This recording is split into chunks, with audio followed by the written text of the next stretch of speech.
S. Leonard Skeim, an epidemiologist at UC Berkeley, said that the social class is the most important determinant of health. SDOH, or social determinants of health, are factors that determine a person's health. The one factor I will be explaining today is how neighborhoods and physical environments play a role in a person's health.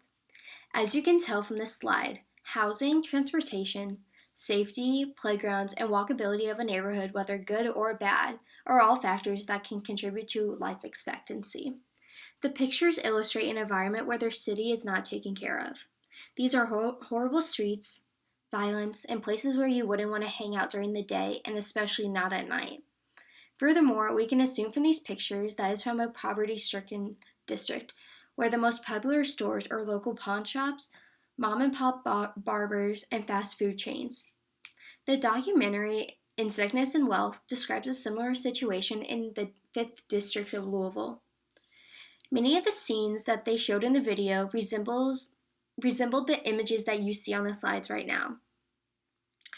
The woman who they interacted with in the video, Mary Turner, explained to us how horrible it is to live in District 5. Her children don't even like to walk the streets alone because they are so unpredictable. Therefore, these characteristics unknowingly put stress onto the citizens living there, which in turn causes their life expectancy to decrease. KSDC states in the video that the average life expectancy in District 16, the easternmost district in Louisville, is 80 years, which is 10 years more than the people living in District 5, the poorest district in Louisville. The housing and environment in District 16 is pristine. They do not have to worry about their safety while walking down their street or worrying about transportation because they all have cars that are able to get them from point A to point B.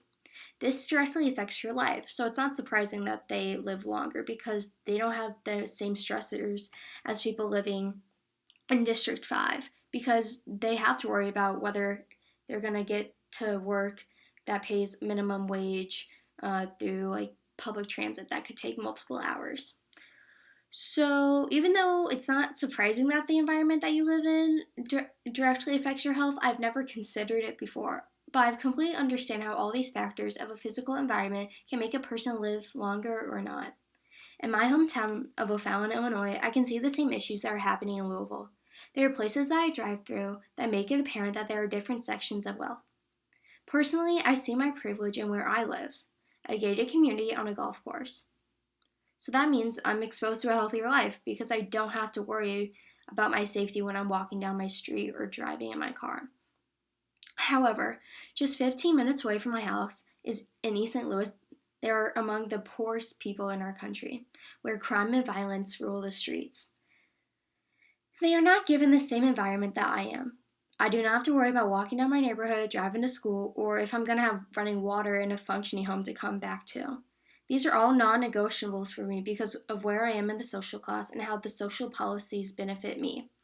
When I used to drive through East St. Louis to take a shortcut and bypass traffic getting to school, I saw all the beat up roads and the graffiti buildings and the trash parks that looked like ghost towns. I was in my car, but I was still stressed and nervous, so I can only imagine how it must feel to live there for your whole life, under constant stress.